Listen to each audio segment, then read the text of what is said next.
Hello বন্ধুরা, welcome back to my channel Bongboost. আর আপনাদের সঙ্গে রয়েছে আমি পাপ্পু মজুমদার। তো আজকাল একটা ইন্টারেস্টিং গল্প নিয়ে চলে এসেছি। হ্যাঁ, গল্পটা কাল্পনিক, বাট গল্পের মোরালটা কিন্তু বাস্তবতা। বাস্তব ঘটনাগুলো আমি কাল্পনিক গল্পতে বোঝানোর চেষ্টা করি। আজকের গল্পের টপিকটা হচ্ছে অতিরিক্ত কথা বলা মানুষদের পরিস্থিতি কি হয়। আমাদের ফ্রেন্ড সার্কেলে থাকে না এমন যে অতিরিক্ত কথা বলে, বেশি বোঝে, কিছু কথা, অল্প কথা ধরো উঠলো, সেখানে সে বানিয়ে বানিয়ে অনেকটা বাড়িয়ে দেয়, অনেকটা কথা বলে ফেলে। একটু বিষয়, সামান্য একটা বিষয় নিয়ে সে অতিরিক্ত বানিয়ে ফেলে, অতিরিক্ত বলা শুরু করে। তুমি তোমার একটা ফ্রেন্ডকে একটা কথা বললে, সে সেই কথাটা 10টা কথা বলে দিল, 10টা কথা বানিয়ে দিল। এরকম ব্যাপারটা এরকম যে অতিরিক্ত কথা বলা মানুষের পরিস্থিতি কি হয় সেটাই বোঝাবো একটা গল্পের মাধ্যমে। তো চলো গল্পটা শুরু করা যাক। একদিন এক শিকারী বনে গেল কাঠ কাটতে। সে কাঠ কেটে সংসার চালায়। বনে গিয়ে কাঠ কাটতে কাটতে হঠাৎ দেখতে পেলো একটা কাটা মাথা। এবার কাটা মাথাটা কাছে গিয়ে দেখলো, সত্যি তো এটা একটা কাটা মাথা আছে। কাটা মাথাটা কিন্তু আবার কথা বলতে পারে। সে কাটা মাথার কাছে গিয়ে বলল, হে কাটা মাথা, তুমি কেমন আছো? তোমার এই অবস্থা কি করে হলো? তুমি এখানে কি করে আসলে? কাটা মাথাটা চোখ ড্যাব ড্যাব করে শিকারির দিকে তাকিয়ে আছে, কিন্তু কোনো কথা বলছে না, কোনো কথার উত্তর দিচ্ছে না। যদিও কাটা মাথা কথা বলতে পারে, শিকারির কিন্তু কাটা মাথা দেখে কোনো ভয় পাচ্ছে না, কেননা সে বনে কাঠ কাটতে আসে। তো অনেক জীবজন্তু, অনেক পশু পাখি, অনেক প্রাণী এর সম্মুখীন হতে হয়, বিষাক্ত প্রাণী, ভয়ানক প্রাণীর সম্মুখীন হতে হয়। এই কারণে তার অভ্যাস হয়ে গেছে, সে কাটা মাথা দেখে কোনো ভয় পাচ্ছে না। শিকারিটা রাজামশাইয়ের কাছে গিয়ে বললো, হে রাজামশাই, আমি না বনে একটা কাটা মাথা দেখেছি। তাকে আমি জিজ্ঞাসা করলাম, তুমি কেমন আছো? তোমার এই অবস্থা কি করে হলো? তুমি কোথা থেকে এসেছো? সেই কাটা মাথা আমাকে বললো যে আমি ভালো আছি, আমার দিন বেশ ভালোই কাটছে, আমার কোনো অসুবিধা হচ্ছে না। আর হ্যাঁ, তোমার রাজামশাই কেমন আছে? রাজামশাইয়ের মা বাবা কেমন আছে? তার রাজ্য কেমন চলছে? তিনি কোনো দুঃখে নেই তো? কাটা মাথা আমি এইসব জিজ্ঞাসা করলো। শিকারী কিন্তু মনে মনে জানতো কাটা মাথা কিন্তু আমায় কিছু বলে না। আমি যদি রাজার কাছে গিয়ে কাটা মাথার ব্যাপারে এসব বলি যে কাটা মাথা আপনার সম্পর্কে জানতে চেয়েছে, হয়তো রাজামশাই খুশি হবে এবং আমাকে কিছু উপহার দেবে। শিকারী মনে মনে এটা ভাবছে।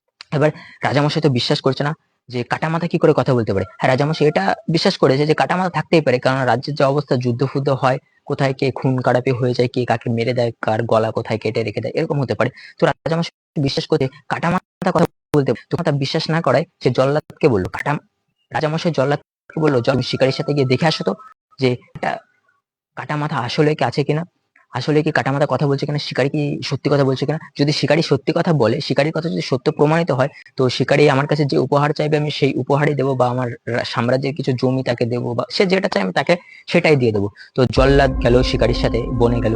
বনে গিয়ে দেখলো সত্যি কাটা মাথা আছে। এবার জল্লাদ কাটা মাথাকে জিজ্ঞাসা করলো, তুমি কেমন আছো? তোমাকে কে মেরেছে? তোমার এই অবস্থা কি করে হলো? তুমি এখানে কি করে আসলে? তোমার বাড়ি কোথায়? তোমায় কে মেরেছে বলো একবার। তোমার মাথা কে কাটলো আমাকে বলো। কাটা মাথা যখন দূর থেকে জল্লাদকে আসতে দেখছিল, তখন কিন্তু কাটা মাথা চোখ খোলা ছিল, চোখ বন্ধ করে দিল সে চালাকি করে। তো কাটা মাথা কিন্তু কোনো উত্তর দিল না। এবার শিকারীর ভয় করছে যে আমি তো এরকম এরকম বললাম। এবার কাটা মাথা কোনো কথা বলছে না, কেন? জল্লাদ রেগে গেছে যে আমার শুধু শুধু সময় নষ্ট। এবার জল্লাদ শিকারীকে হাত ধরে টানতে টানতে রাজা মশাইয়ের কাছে নিয়ে যাচ্ছে। এমন সময় শিকারী পেছন থেকে ফিরল, বললো, তুমি কথা কেন বলিস না, কথা বল। এবার কাটা মাথা চোখ খুলে উত্তর দিল, সেটা শুধু শিকারী শুনতে পেলো, জল্লাদ না।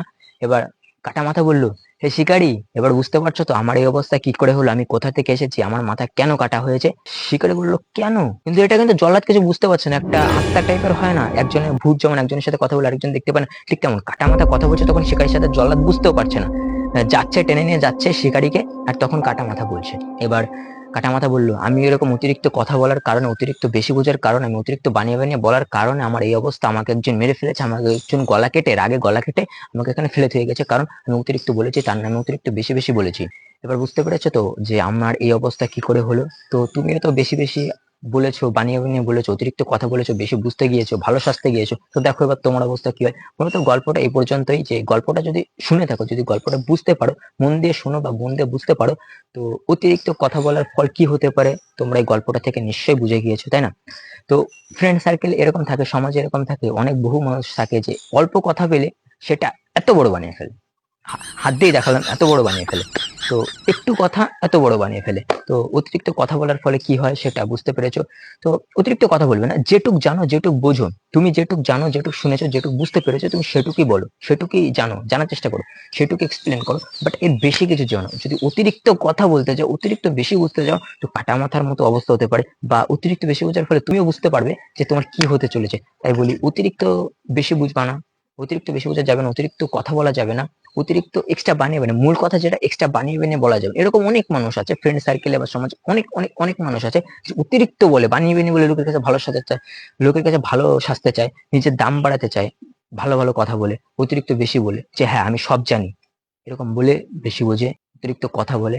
তো বলি, যেটুক জানো, যেটুক শুনেছো, যেটুক দেখেছো সেইটুক, তার বেশি অব্দি যেও না।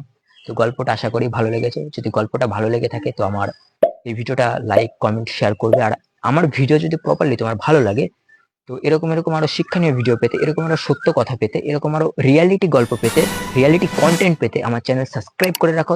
আর পাশে থাকা বেল আইকনটা অবশ্যই প্রেস করো, যাতে আমার কোনো ভিডিও পোস্ট হলে সবার আগে তোমার কাছেই আসে। তো আজকের মতো বাই বাই, জয় হিন্দ।